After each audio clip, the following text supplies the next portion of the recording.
Welcome, everybody. It's A View from the Top. I'm Greg Rand. I'm your Executive VP. Hopefully, you know me by now, of the Central Region of Coldwell Banker Realty.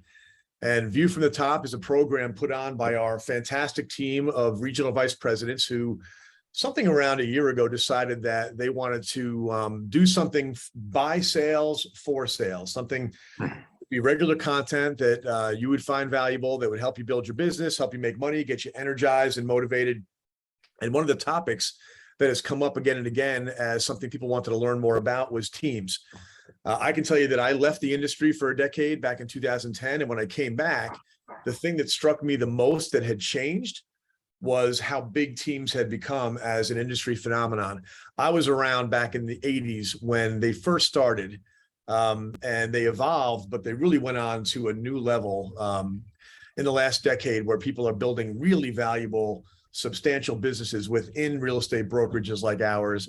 And the VPs decided, instead of having team leaders come up here and do the panel, they wanted to have experts who have been under the hood, who have seen teams operated. These are all consultants, coaches, and experts here. And so what I want to do is introduce each of them, have them tell us a little bit about themselves and their business and whatever they find interesting, and then we'll go around with a handful of questions. Let me begin with Chris Leader. You guys are probably mostly familiar with Chris. He's been around the organization a long time. Chris, tell everybody anybody who's hiding under a rock who doesn't know who you are, what do you do, and what can you share? It's my 42nd year in real estate. I've been a salesperson. I've owned an office, mortgage company, property appraisal company, even had a division at my real estate company that was did auctions. I'm certified in neuro-linguistic programming and certified as a hypnotist. Excuse me. Today and for the last 25 years, I've run a training organization. My best client is obviously Coldwell Banker. I'm booked with you guys for the next 18 months. So when the competition calls and says, can we book you? I'm like, I can talk to you in 2025, which is fabulous. I teach a master class that's 6 weeks long on building a successful real estate career. And I have a team of coaches. We're not the biggest coaching company in the world. We're approximately 16 coaches. Our coaches all have 15 years in the business, and their vast majority of them are retired Coldwell Banker managers. So that's who we are in a nutshell. We bleed blue, and you are our best client. And we, with tremendous gratitude, say thank you. Awesome. And we were just teasing Chris in the preamble that he lives in heaven, actually. If you can see the background, everything is white, and he wears white, and he looks like an angel. He's a great guy. So thank you, Chris. Great to have you here. We appreciate the fact that you dedicate so much of your time and energy to Coldwell Banker Realty. It's a real asset for us. All right, next, Travis Robertson, Don't Settle Coaching. I love the name. Travis, tell us about yourself. Well, thank you very much for having me, you guys. It's great to be here. I am the CEO and founder of Don't Settle Coaching, and I've been doing this now for about 10 and a half, 11 years in the space. And basically what we do is we help agents like your incredible audience here scale and grow their businesses. So those who want to get into the mid 6 to 7 figures in commissionable income, build team structure, an organization around what it is that they're trying to create for themselves, for their families. That's what we help them do. So we take it from, hey, if you're brand new, let's get you scaled up, all the way to, hey, you're ready to start building a team and grow an organization and grow a real business. We're going to show you how to do that in a way that it becomes a blessing and not a curse, as we're going to talk about today, because a well-run team is a blessing. A poorly run team is an absolute curse. And so we want to help you guys do it the right way. Awesome. I love that. And yeah, when we were doing the prep session, guys and gals, we were talking about the things that go wrong with teams, and that animated this group like nothing else, because they've seen the good, the bad, and the ugly. And we're going to talk about the ugly because you don't want to do it wrong. And we'll get into that in a few minutes. But first, let me introduce Steve Euler. Steve is a consultant who specializes in this. Steve, say hello. Hey, how you doing? Nice to be here with everybody today. Looking forward to answering questions and talking about building teams. I've been literally working with teams for the last 15 years, all within Coldwell Banker. In the last year and a half, I'm out on my own doing consultant work with teams. Got involved in that when I decided to get out of management. Had one of the top offices in the United States for Coldwell Banker. And because I wanted to help people be able to have a balanced life and at the same time learn how to grow their business, because I see life get out of balance in this business so often. So I'm excited to be here, and I'm excited to get on with the program. And like Travis said, I think we've seen it all, and we're looking forward to talking about some of the things that we think teams need to do. Awesome. All right, cool. So let me start with the first question. I'll just throw it out there and go with whatever order you want, guys. I think there's probably a lot of people out here who are either thinking about starting a team. They see teams operate in their market and they see that as, it looks like a great idea. There are a lot of people that are building businesses and growing their volume. When is the right time for somebody who does not yet have a team? When is the right time to begin? And how do you recommend they start to begin? Why don't you go first, Chris? All right. As Steve was saying earlier, to be honest with you, typically in most markets, when you're looking at 15 to 20,000 per transaction, we're looking at about 24 units is sort of that threshold where a person needs to start looking at that assistant. Now, however, there are markets like Central PA where the average sale price is significantly lower and that it needs to be a volume business. So the other kicker I would probably put in there is around 250,000 in gross closed commissions is that next level up. I would probably start by saying often people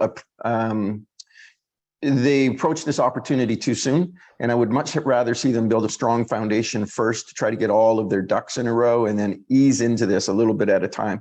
So depending on your revenue per unit, it's either 24, 25 units, I'm thinking, or somewhere around $250,000 and north of that. Now you've got the revenue, and we can peel that onion a little bit more closely, and every market's a little bit different, but that would be my take on that for starters. Okay, great.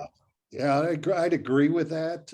I think that's around that number, but there are many alternatives that are available.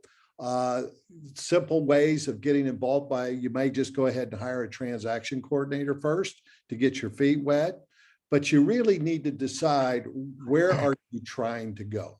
I think that's the big question is, what are you trying to accomplish? And how can I get there? And then what is the plan to get to where you want to go? You need to understand that, and because you're going to be needing to make decisions along the way. What do you want the culture to be? Who am I looking for? And what is going to allow me to have more interaction, doing more face-to-face with people, because we know that's how we get business. So you think that one of the triggers in terms of when it's time is when you find yourself not having enough time to spend face-to-face with clients, and that becomes an obvious kind of a marker that it's time to increase your production capacity because you're spending too much time kind of behind the curtain instead of in front of the curtain? Yeah, when you're not doing what got you to where you are, in other words, you're what you started doing, you now can't do, and that's what made you good. By building relationships and being out with people, because now you're in the grind of the daily business. That's the time when you need to start looking at, what do I need to do next? So the situation speaks to you, as opposed to saying, I want to start a team. It's, I can't get out there and my capacity is being stunted now. And that's when it becomes obvious that it's time. Yeah, and typically that's somewhere around, again, the 24, 25 units in that area, because now you say, oh my gosh, I don't have time for my family. And that's that balance we talk about. How do I get time with my family, with my customers, and still provide the great service? Because the great service is what got us to where we are at that point. Love it. All right, Travis, what do you got? Oh, I'll second what these guys said and add one other component to this, which is that I think part of it is you've got to be able to control your lead flow. So one of the things we look for is that if you can't control your lead flow, if you can't start to predict where your deals are going to come from, where your business is going to come from, it makes building a team extremely stressful, because when you start to hire, when you start to bring people in, that's when you're now responsible for the livelihood of other people in your world. Now they're dependent they go home every night going, gosh, baby, I hope we have food to put on the table, because I'm now working with this team leader, this person who's supposed to be providing for us in some capacity. And so I think what you'll find is that team leaders who start a team before they know how to control lead flow, create a world of hurt for themselves and for others. And that's a really dangerous place to be. And then also, I'd also just add real briefly, kind of to what Steve and Chris were both discussing, is that it does around 20, 25, somewhere in that range is where you're going to find it. But what you're also going to find is some of it is a bit personality driven. I am not a detail person. And so I think that there are times where you start realizing, what are my strengths and weaknesses? And if my strength is not administrative, which it's not, I might jump on that train a little earlier than somebody else who has more natural administrative skill set and can go a little longer before they feel like things are falling through the cracks. So if at a service level, if you start seeing that your things are falling through the cracks with lead follow-up, with servicing your clients, and it could end up negatively impacting you, and maybe you see that around 18 units, 19 units, 20 units, then God bless you, go do it. Just make sure you're in a position to provide for the person that you're bringing on. I think that was well said, Travis. Agree 100%. Something else I would add to what Travis is saying, and that is that I think it's really important, not just in terms of lead flow, but to create an entire structure before you go through the process of bringing people to the chaos. So there are other areas as well as the lead flow that I would look at in creating efficiencies. So, but even before we have that conversation, what I would say to you is you have to understand, in my opinion, from where I sit, that building a team requires a certain amount of investment, emotionally, financially, and from a time perspective. And before you head off and say, hey, I'm going to build a team, and I heard somebody mention work-life balance, I don't know, maybe eventually we end up there, but my thing has always been, you can have whatever you want as long as you're willing to pay the price to get it. And there's a cost to create these great organizations. Basically, you can't take something out unless you put something in. And before we talk about how structure goes, I have to understand that it literally is going to take a kidney to get where you want to go based on what those goals and objectives are. This stuff doesn't happen magically, and it takes structure and it takes commitment. My attitude is the road to success is through commitment. And you have to be prepared to do what's necessary. It's not going to, there's no easy button, no magic pill here. It takes structure, hard work, focus, discipline, and it needs to be a priority. And if it's not, it's a dream, not an objective. Yeah, I appreciate the fact that you guys have been, from the beginning of this call and also in our prep call, it's a sobering conversation because it can go wrong, right? And when it goes wrong, I appreciate what Travis said about how you're taking responsibility for people when you start a team. When you invite somebody on, like we've all seen people enter this business as rookies, and in 2 years they're gone, and they may have made it, but they ran out of runway, right? Like there's only so many months you can go without generating income in a household. And there are folks that come in with all the great intentions and enthusiasm, and then they run out of runway. When you bring somebody on your team, and I've seen this, and I know you guys have also, I've seen careers get spoiled because somebody joined a team and because the team leader wasn't prepared to lead and wasn't building a business that was going to be able to support that person, so to speak. And so, somebody mentioned culture. I think it was Steve that mentioned culture also. The idea that when you are building a business, back in the before teams came along, when an agent wanted to be a business owner, there was like one option. It was become a broker owner, right? And so they would go buy a franchise with Century 21. That was what built C21 years ago, is agents becoming brokers, and it worked for a lot of people. But they knew going into it, I'm starting a business. I'm signing a lease. I'm getting a name. I'm getting an LLC. I have to hire an accountant. They understood. I have to get a checkbook and checking account. There was an understanding going into it that this is a business that I'm starting. Some people, when they view a team as something shy of actually starting a business, they don't get their brain around what it actually takes. And I think that's what you guys are saying here. You talked about the skills. I think, Travis, you were talking about having your leads buttoned down. So like you have to have your CRM in place. You have to have a lead machine. You have to know what your conversion rates are. Yeah. What other kind of skills do you guys think somebody needs to have buttoned down before they make a leap into a team? I think to kind of just jump on what you're saying there is that when we talk about lead flow, I think there's a big misunderstanding between lead flow and repeat referral business. So one of the things that we see team leaders make a big mistake on is they think they're going to be able to, well, I'm just going to bring people onto my team and they're going to generate their own business. And then I'm going to get a cut of what somebody else generates.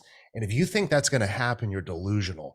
It does not happen that way. So when we talk about lead generation, what we're talking about is marketing.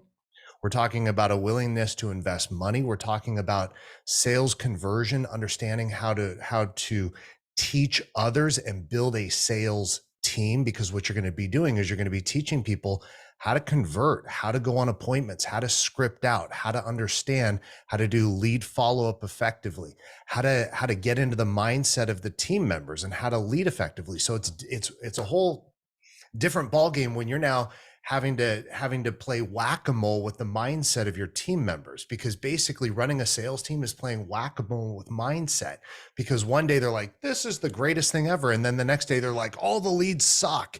And then the next day they're like, it's amazing. And it just depends on what's going on in their world. So you got to be able to understand human psychology, to understand leadership, to understand motivation, to understand how to encourage people, hold people accountable, set and manage and lead to standards, and also a willingness to keep growing as a leader. And I think if you aren't willing to do the hard work, because I agree with what Chris was saying, work-life balance is wonderful. But if you think you're going to build a team and get work-life balance for the first probably 3 to 5 years of that team, it ain't going to happen. You're going to spend more time, more effort, more energy into that thing. And you got to be committed all in to growing and learning and developing yourself as a leader, and turning around and learning how to do that with others. And Travis, I'd like to add, I think exactly what you said is so true.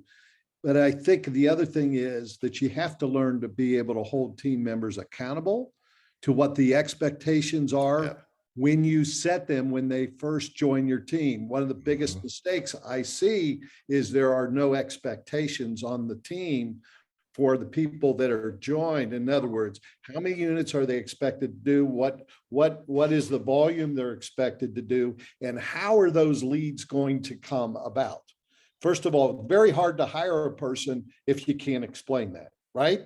They got to know what that is. And then you've got to hold them accountable. And are they doing the things that the culture provides? Are they willing to fit into that culture and do the things that are necessary in order to get to where those expectations are? We generally take it even as far as we say, how many units is the team going to be responsible to providing to this new team person? And then how many are going to be generated on their own? Generally, if it's a newer person, that number is more team leads than it is new person bringing in their own. You can't be counting on, you said this well, Travis, you can't be counting on these people to be bringing in all their own business in the beginning. You've got to make sure it's a win-win for both parties. Steve, there's something else you said that I think was really important, and I wanted to add to this: accountability, and the team leader having an overview of what's happening in terms of conversions, who's converting what the conversion rate looks like. One of the things we built for our class was a Fitbit for real estate agents. If you tell it how much you want to make, it'll tell you what you have to do every day. Right. This is the perfect coaching tool for your people to use with their teams. I'm going to put it in the chat. It's free. Travis, Steve, you guys are welcome to use this. We use it in our classes. Take some time and investigate it, but it was a resource that we developed specifically digitally to hold people accountable. So it's in the chat. You guys are welcome to use it with your coaching clients if you like. There's no charge for it. It's free. You'll find it in the App Store and on your iPhone, or you'll find it in Google Play, but totally free. Okay. Awesome. And you know, it even, if I remember right, it even goes down to how many calls they're supposed to make. Yeah, it does. Yeah, it does everything like that. That's exactly what I use. That's what I use. We actually figure out how many contacts they got to make in a day to get to that number that we want them to get to. We built it for our classes. Travis, again, you're welcome to use it with your people if you want to coach them as a coaching tool. All the managers, Greg, can use it if you guys like, but we have about 10,000 agents on it right now. Mm-hmm. That's awesome. Yeah, it's a great app, no doubt. So we have a couple of questions here related to lead generation. I think it's great because the distinction that you've all made here is that if you're starting a team because you want the team to be a lead generator for you, you're probably thinking about it the wrong way, that you've got to be like, you're the rainmaker. Like first and foremost, when you're building a team, it's because you're making so much rain. You've cracked that code. And, you know, to use that analogy to death, like you're holding a couple of buckets, but you know, you're missing opportunities because your rainmaking capacity is now exceeded your production capacity to catch it all. So I guess the first question for you guys is, that's true, right? I'm right on the fact that if you're approaching this like, I am tired of prospecting, I'm tired of spending money on leads. If I'm doing that, I want to bring people onto my team so they can generate business for me. Am I correct in saying that's a recipe for disaster? Correct. I think it's a definite recipe for disaster. Yeah. Because what happens is before you know it, you're looking around saying, what have you guys got for me today? And the agents that are on your team are like, I had a misunderstanding here. I thought I was joining a machine. The number one reason people join a team is they need leads. It's the number one reason. I don't know how to generate my own business. I can't, because if somebody can generate enough business and make enough money on their own, very rarely do they just willingly join a team. It's not that they won't, but it's rare. The number one reason people join a team is they go, man, I love helping people. I love serving people. But the whole prospecting and marketing and lead generation, it's a different game than serving clients. And so there's a lot of people who are great at serving clients, but don't want to get into the lead flow game. And if you can stabilize their income and give them a high level of stabilized income, which is, I think, the number one responsibility of a team leader when it comes to your sales agents, is give them a high level of stabilized income. If you do that, you can build something amazing, but you got to be able to generate leads to do it. Well, Yeah. what I was also going to add to that is culturally, I think that people who are normally drawn to being team leaders are authoritarians. And they're going to need to hire amiable personalities that follow direction. But amiables aren't driver personalities and aren't going to make it rain. Now, if the authoritarian hires another alpha, you know that that's going to create some problems in there. So, you know, you got to kind of figure out what the backstory is, what you're looking to build, and the characteristics of the right culture, like Steve said earlier, building the right culture on the team so that people are congruent with each other. You got to do a little self-analyzing on the team leader to figure out, you know, what's your personality type. Because if you're an authoritarian and you hire another alpha, got a problem. And if you hire an amiable and you expect them to be a rainmaker, like we're talking about, you're going to be disappointed and you're going to be frustrated. So, you know, you got to know what you're putting together and what their strengths and weaknesses are. Yeah. You know, we always say, don't hire you. That's a mistake. 100%. That's a big mistake. If you're looking to hire another you, they'll never stay on the team because Unless it's a succession plan. Yes, unless you got it. Yes. Yeah. Yeah. It's like, don't marry you, right? Don't do that either. So yeah, The last thing I need is another me running around this company. I'll be honest. Like, that is the last thing I need. so there's a couple of questions here about a buyer's agent. Now, I remember way back in the day when teams were a new idea, late 80s. And the way they started was that this was back when agents first began marketing themselves, where it wasn't companies anymore. Agents were now encouraged to create personal brands, to put their riders on the signs, to put their faces in the Homes magazine, you know, and things like that. And it was a new idea. People who are new to the business don't realize there was a time when that wasn't the way it worked.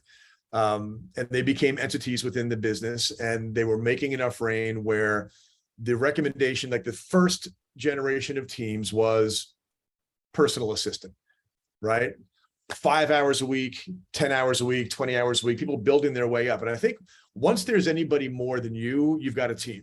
You could define it as that, right? And so a lot of people did that and they stopped right there, and life was wonderful, right? Their production capacity went up. They offloaded some of that administrative work that guys like me and Travis don't like to do. And, you know, we can make rain, but we can't do the paperwork, or we hate it. And so we hire somebody that loves it and everything is great. And they stop right there, and they do really, really well. And it's a manageable thing. Then there's the point at which, and I go back to the 80s again, when I think about how the leads used to come in and go to the up desk, right? They didn't go to the listing agent, and that changed. Companies started using this as a way to attract top listing agents, where the leads would go to the listing agent. And people started to realize that I'm a listing machine, but I'm blowing these buyer leads. I don't have time to follow up on them. There's a lot of them coming in. because the conversion rate tends to be kind of low. I don't really want to spend the time on it, but I feel like I'm missing something, and they would add that buyer's agent.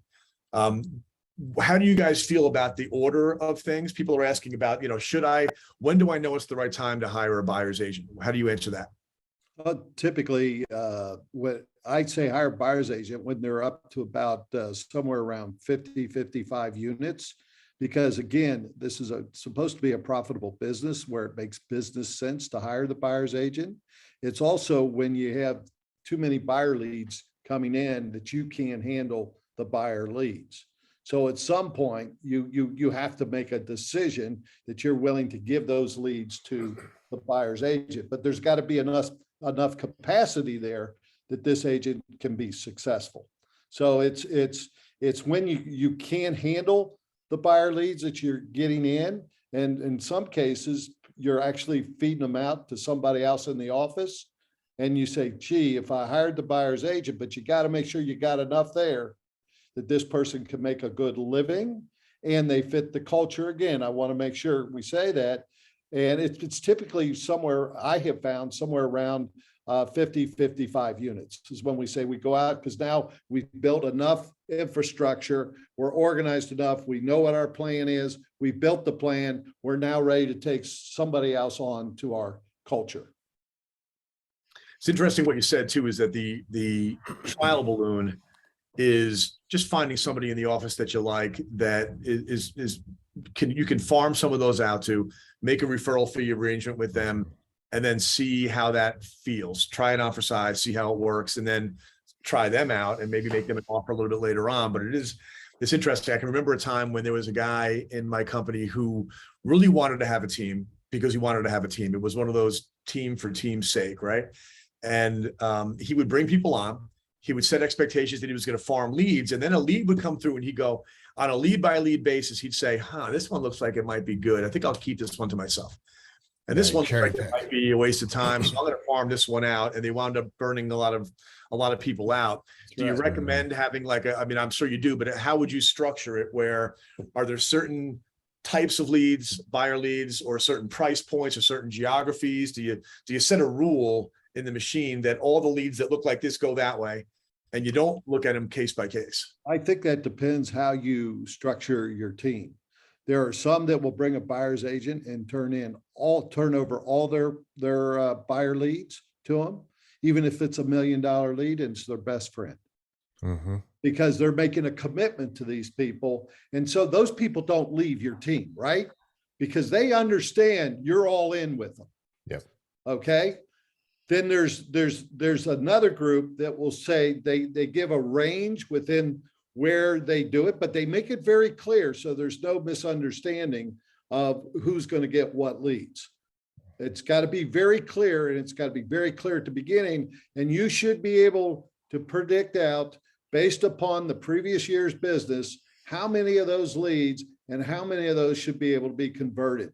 And when you can figure that out and show them a good income, that's the time to make the hire, because remember, you're generally attracting somebody that's doing somewhere around 10 units a year, but they're not a rainmaker. They give great service, but they're not lead generators. The rainmakers are the ones that are the lead generators. And so they have to be willing to give something up to this person and show their commitment to them in order for this team to grow. Now, I've got many teams where the rainmaker strictly does listings and that's it. Mm-hmm. All buyer leads go to their buyer's agent, because that is the commitment. Even if it's $1 million lead, they give it to them. Yeah. And that's actually what we would recommend most of the time, is for people to do that. The one thing where I might part a little bit from what Steve said is the unit volume. I would typically look at most team leaders and say, when you get to about 35, so if you've got an admin and you've got yourself on the team, agents are capable. There are agents, and let me say this, there are agents that are capable of getting to 45 to 55, even 60 transactions with just them and an admin. It's typically an extremely heavy listing business if you're doing that, or it's somebody who has no kids and is single. And so because there starts to become a breakdown in the amount of time that you have, even with an admin who's licensed, you're still going to have what we find is right around that 35 to 45 range. You're going to start to see who's more administratively minded and maybe has a higher listing business and can go longer before they bring on a sales member or a sales team member. But typically speaking, if you're getting to that 35 to 45 ish, that's the point at which I'd start looking to bring on a buyer's agent if I have enough lead flow to be able to support them. And that's typically in the beginning, 50 to 60 leads a month, somewhere in that range. And you'll start to scale that back as they get going, but right around 50-ish leads a month, new buyer leads coming in that they can work. That's going to be kind of the point at which if you've got that and then you want to handle the listing side of the business, I'm with Steve. You give them 100% of the buyer leads. Because if you're getting $1 million buyer lead, odds are really freaking good. They got a home to sell and you're going to be working the listing side of that client anyway. So what does it matter? You have to be willing to give something up, Yeah. or they will not stick with you. I think before we all get there, I think that what Greg was saying earlier is really important. As your business starts to expand and you have volume, but it isn't it isn't consistent. I like the idea of being able to work in a relaxed relationship with an agent on the buyer's side, start to move some business over, take them through a probationary period, see what the structure, the fit is like over time. And then I would move that person over to being part of the team like you guys are talking about. But I will also say that there will be cases where it's a personal friend. They would take exception to the fact that you've handed this you off to a buyer's agent. So as much as all of that sounds, great, I would also say that there are certain times when you have to be prepared to handle a particular client. It might even be a builder you're working with who's putting a land deal together, and I'm not handing that off to a buyer's agent. I got to bring that home for the volume business that's coming out of that development. Mm-hmm. So I would start with small steps, try out a few different personalities, work on continuing, like Travis said, the lead flow. When the volume gets to a certain point that you can start to farm out those leads. After a period of time and a number of transactions, you can solidify that relationship and then make it, assuming it's working really well, and continue to expand it. But I'd be very careful. One of the things I find with people that build teams, they're not all in. In other words, they're not willing to make the commitments that are necessary to make they're very cautious. And when they don't get all in, they don't get the results where the ones that are all in. Does that make sense? Instead of hiring the administrator, they'll hire him, they'll try and go on the cheap side. And they're not willing to make the commitment to find the right person that'll do the job. And they're not all in. I'm a great believer in all 10 toes have to be in. Yeah. I like the idea of going to the mat with the assistant right at the 25, 28 transaction point, committed to a salary and an employee. And once you've made that full-time commitment to that person, then the natural next step is to raise the amount of incoming business, and then you're going to just naturally expand. So first and foremost, make the commitment to a really great assistant. I think this is part of where I struggle a little bit. I mean, I get the idea of, hey, I've got myself, I've got my full-time admin, which I believe the admin needs to be full-time, not part-time. Don't try and, if you hire somebody who's part-time, it's because they either want to be part-time or they're looking for a full-time position. Yeah. So just go all in. I'm getting a full-time admin when you start going down that road. Now, when you start looking at, okay, I have more leads than I can navigate. The problem with referring that out is you have no oversight and management into how they work those leads. And so you may be able to do that for a little bit, but what you're going to do is you're going to get really freaking frustrated with the fact that you're like sending these leads off into a black hole and you're like, hey, what happened with these? And like, oh, I called them and they didn't call me back. And it's like, you got to be able to put parameters on these things. I would put parameters on everything I do. I mean, I'm nuts about details and data. So if I hand you a lead, I want to know where you are with that lead, where you are in the process. I ain't giving you a second lead if you can't close the first lead. Correct. So if I give you a good sit, I expect you to convert that. And so I'll make that clear up front. this is my point, is that most people, they just refer it out and trust that somebody's going to work it. They're not. You've got to say, look, we're going to trial this. I'm looking to build a team, and I'd love for you to step in and be a part of that, but I want to make sure that this is going to be a fit. And so here's my expectation with how you're going to work it. So I'm more a believer of, let's start walking down this road, and it's going to be more of a probation of you coming on my team rather than I'm going to refer it out and hope you do something with it. So one of the questions that just came in the chat, how much do you pay for a full-time admin? Now, a couple of points I have. I don't hire admin. I wouldn't hire an admin person who has a real estate license. I want somebody who creates organization. I don't need another salesperson. I need somebody who's not a people person, but a detail person, would be my first go-to. And then the second thing is you want to use what I refer to as golden handcuffs. I want to pay so well that my staff never leave. The cost is tuning them up and getting them into shape. I don't want turnover. So I will pay above the average rate for an assistant in the community, knowing full well they can't replace that salary, and this person has got a good job and has really got my back. So I would pay more than the average. So what you got to know your community a little bit, and what somebody would pay for a full-time admin in any business.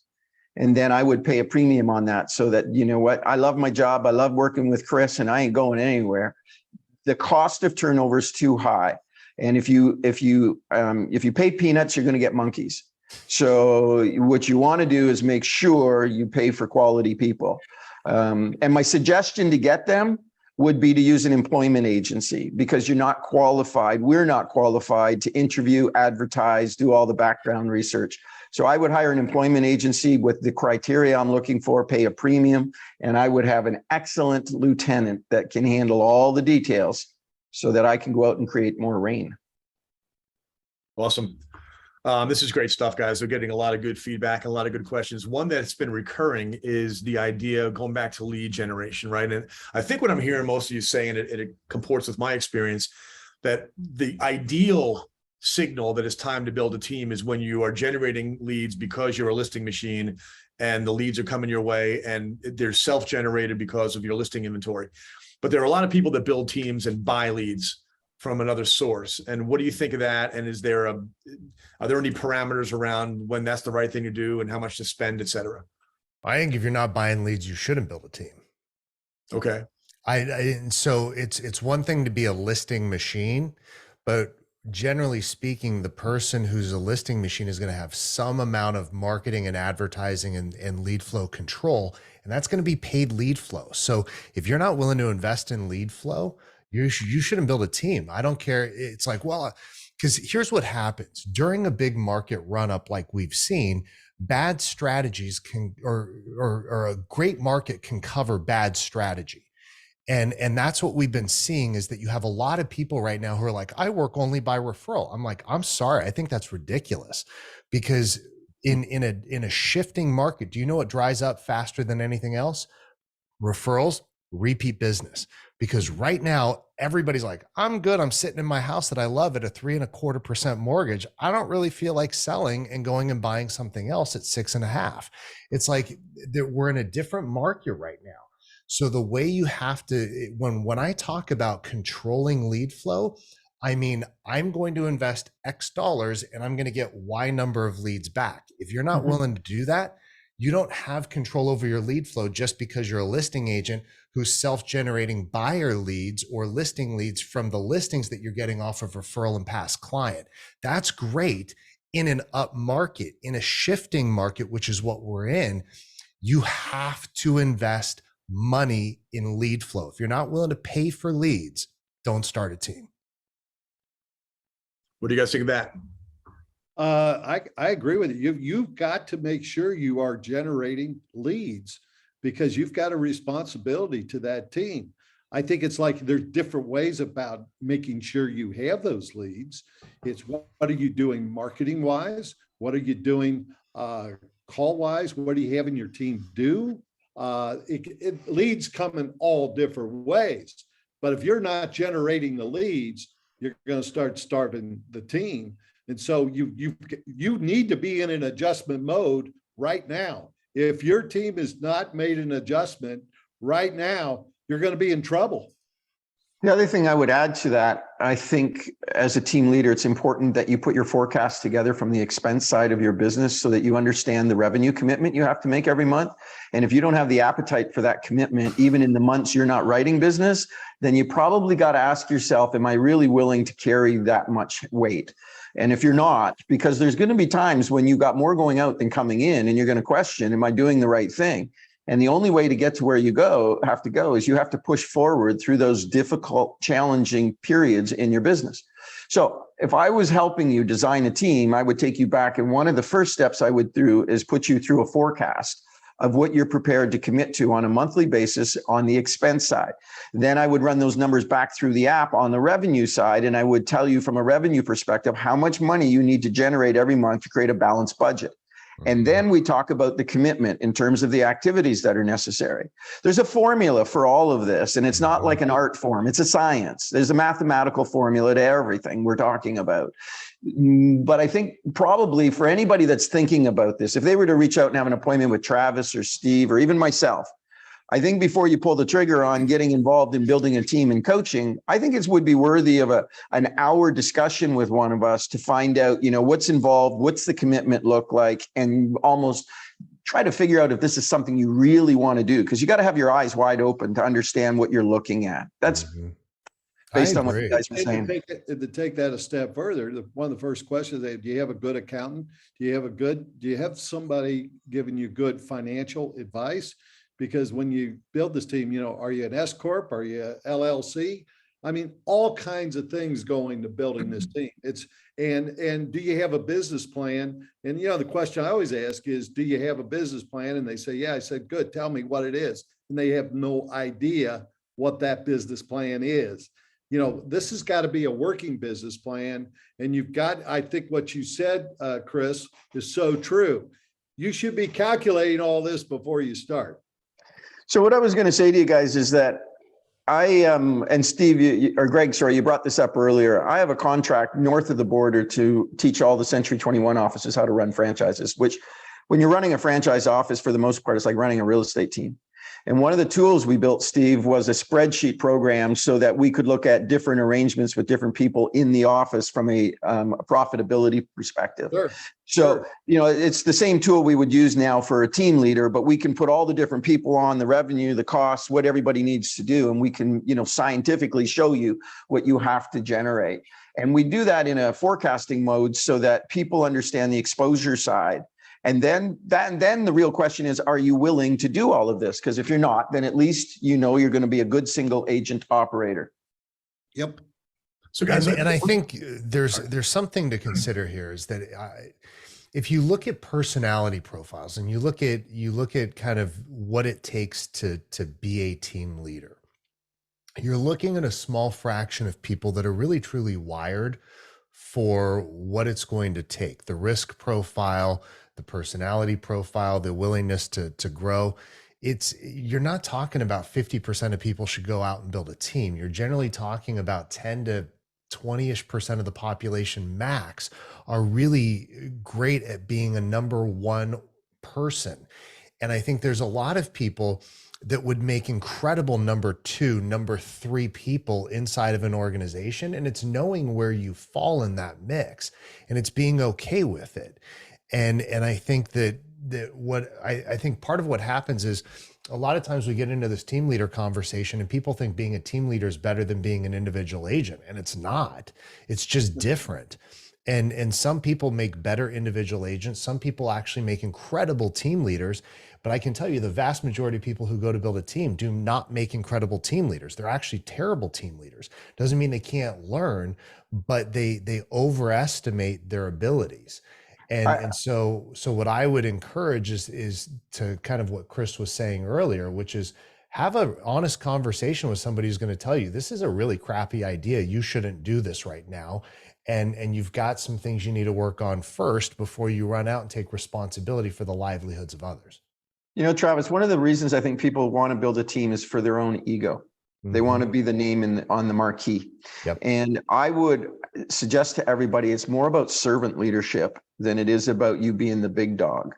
Because if it's the big dog, you're going to have turnover. If it's servant leadership, people are going to they'll be knocking on your door to join your group of people. Yeah. So it's about building up the people around you and caring. And this is one of the defining differences. You have to care more about the people who work for you than you do about your own income. Your priority becomes making sure everybody else is looked after before you look after yourself. And that's a hard position to adopt in a commission business. But if you can approach your business that way, you're going to have a group of people that would fight for you and they'll cover your back. So, there's a lot to this whole exercise. I would really suggest, book an appointment with anybody on here, have a discussion with them before you commit to going down this path. Yeah. What I'll do at the end, guys, is I'll be asking each of you just to give everybody a web address or something if they want to reach out. I got to get this question out because this came up, must be 10 times. Could each of you tell us the number 1 or 2 or 3 lead generation sources that you see working for people? Well, Travis, you start off. Yeah, I'll go. Number 1, my favorite, Google Ads. Yep. Google Ads to basically an IDX website where you're going to capture leads through that IDX website all in one solution. That's interesting. So there's no referral fee associated with that. Obviously, you're generating it direct. And so the advertisement is, I'm in Mooresville, North Carolina. So Mooresville real estate, I get up there in a Google ad, it drives traffic to my site. They shop houses, they inquire. So straight up, just like a real estate company would, which is kind of a common thread around all of it. Very effective. Very effective. Yep. That would have been my number 1. There's lots of companies out there you can go to buy leads, Bold Leads, Boomtown, YouTube ads, that sort of thing. But the one thing I want to caution everybody is that they will find a lead source out there they really like, and it's working for them. They were an early adopter. They got on the system early. But every technology I've seen that lives in this space at some point starts to water down the leads and sell them off to more people. People become very frustrated because it was the primary source of revenue. It needs to be a supplementary source, not a primary. And you need to have multiple streams of technology that are feeding your system. Otherwise, you're going to find as you make your way through the life cycle, you'll become disappointed and frustrated. So I don't want anyone to ever count on one system. You should have 2, 3. Think of it this way. If you're going fishing, it makes more sense to put 5 fishing poles in the water than 1. So I just want to have more in the water to make sure if one stops working, the other 3, 4 are. And I want you to know every system that comes out there goes through a life cycle. It's really hot, then it's not, and then you're frustrated. Yep. And I think the one sure thing is if you build the team right and the follow-up on the customers that you have had is a great source of leads, but you should make sure you have a very solid system in place, that there's automatic follow-up and everybody's held accountable to that follow-up, because that could be the saving grace. I also like the idea of farming, and I like Corfax material with their QR codes for lead gen off of that stuff as well that's in your toolbox. So you guys have some great resources that are already baked into the Coldwell Banker toolbox that you guys should be looking at. And again, I would have some different, and farming doesn't have to be geographic. There's lots of different areas of expertise that you can develop recognition for. Yeah. One of the things I think you guys need to consider as you're doing this is what is your runway to get it figured out. So one of the things that we always look at is what's your need for speed to ROI. So if you're talking with somebody who they've got 3, 4 different lead sources rolling in, they can start experimenting with strategies that might take 6 to 12 months to really start to pay off. Versus somebody else who needs business much faster. They have to go with something that doesn't have a 6 to 12 month burn rate on it. So it's also considering your speed to ROI, the volume of leads that you're going to need, what your budget is. There's a lot that goes into it. So don't just run out and get Google, to Chris's point, and don't just go all in on Google. It's understanding how it fits into your overall lead strategy and what your current needs are, what your long-term game plan is, what you're trying to create, and that map to get there. And I agree with what both said, but if you look at your history, and we have to every year look at our history, we can pretty well project how we're going to get to where we want to go next year. Now, some things will change and you have to be able to pivot, but you should be able to, based on past history, you should be able to predict how many leads, where the leads are going to come from, and what you have to do now in order to take it to the next level. So Steve, it's a thing. the technology you might want to investigate that used to do that when you have multiple streams, and I haven't looked at it for a while, but there was a system out there called 5Street, which was really about multiple streams of leads coming into a desk and then tracking those leads, looking at conversions, and looking at the spend versus the return.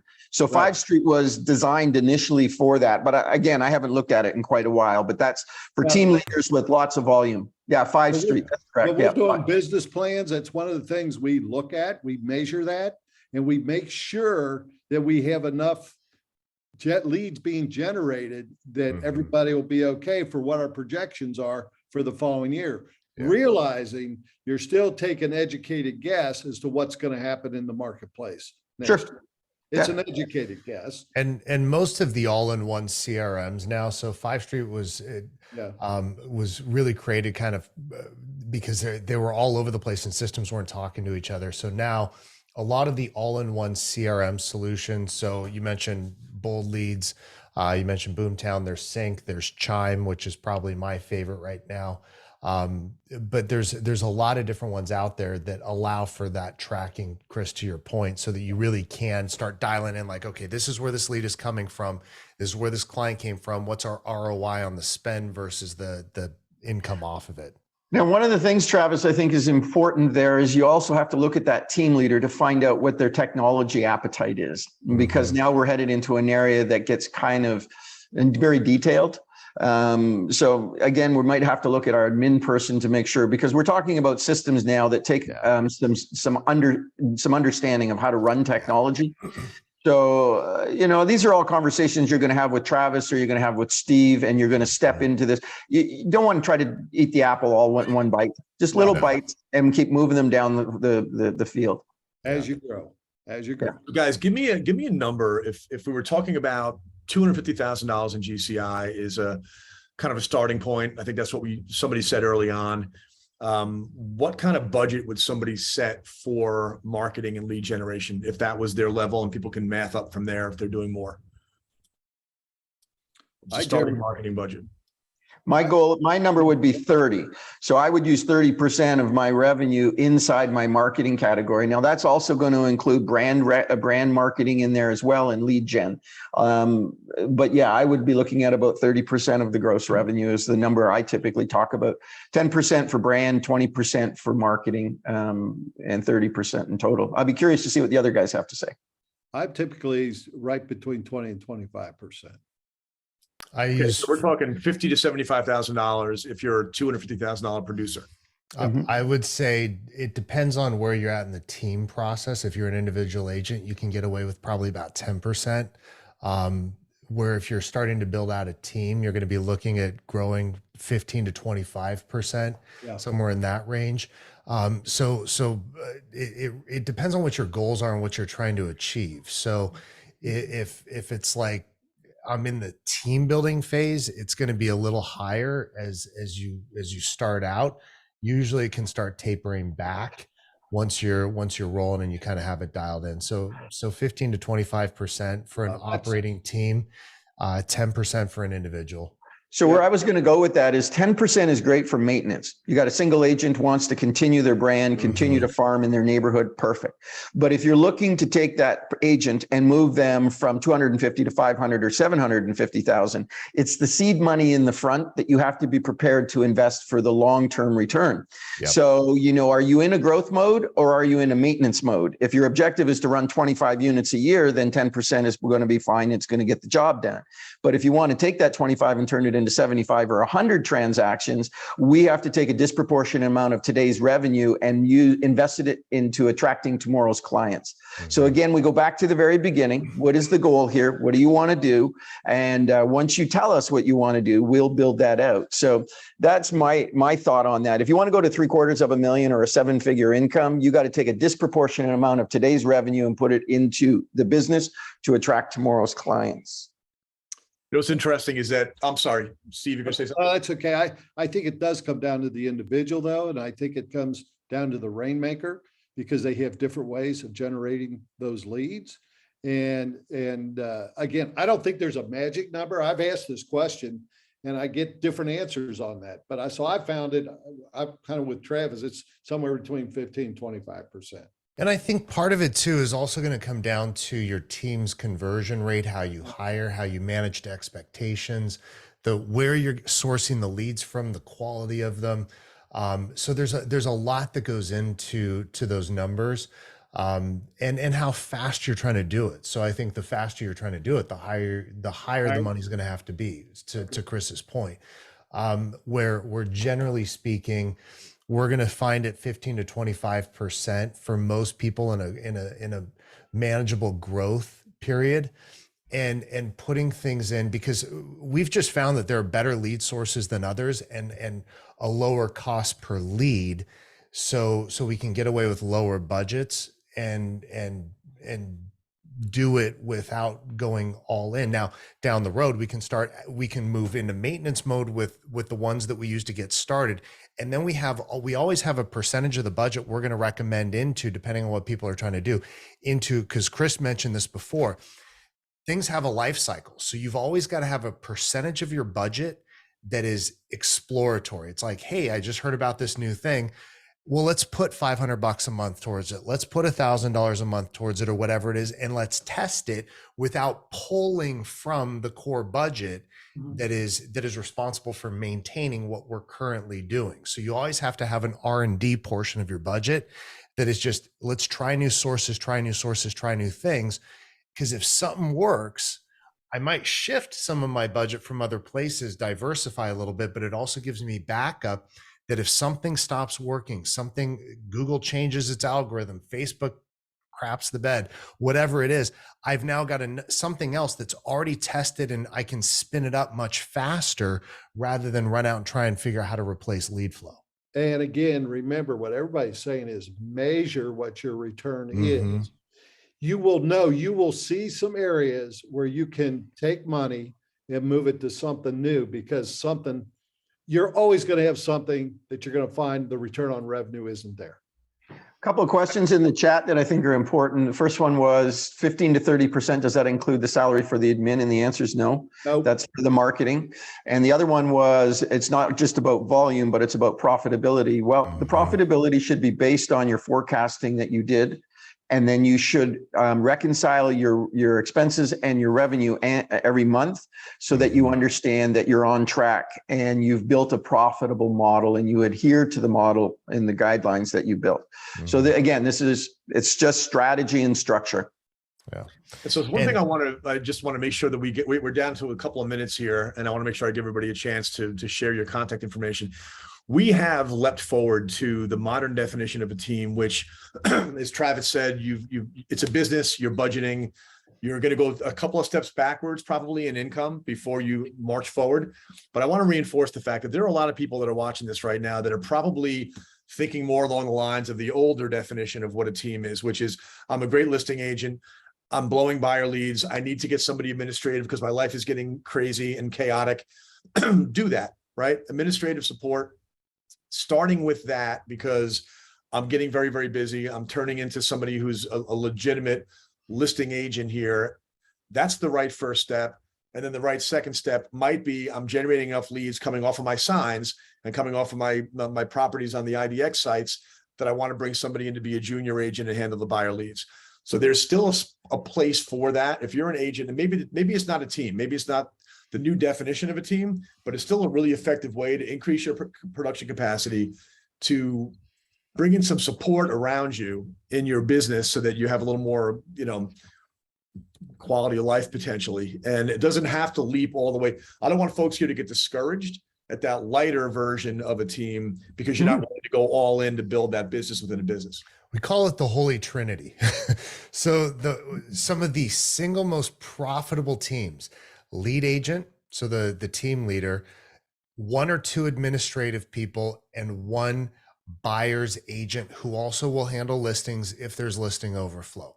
You can create some of the most profitable teams with three, and by profitable, I don't just mean percentages. Sometimes there are teams with 3 members on the team making more money net than some of the larger teams that you're out there. They're like, oh, well, they have 6 agents.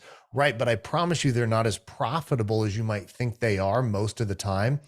And so just because they're bigger doesn't mean they're more profitable or even net more money to the team leader at the end of the day. So I think that a team is just 2 or more people working towards a common objective. That's it. If you have a common goal, 2 more people, that's a team. And right. I think we to your point, Greg, and I think Chris and Steve both alluded to this in some of their comments too, is that this isn't about how big can I make this. It's about how profitable and effective can I make this. Absolutely. All right, we're up on time, guys. Do me a favor, Travis. How do they find you? Go to travisrobertson.com. travisrobertson.com.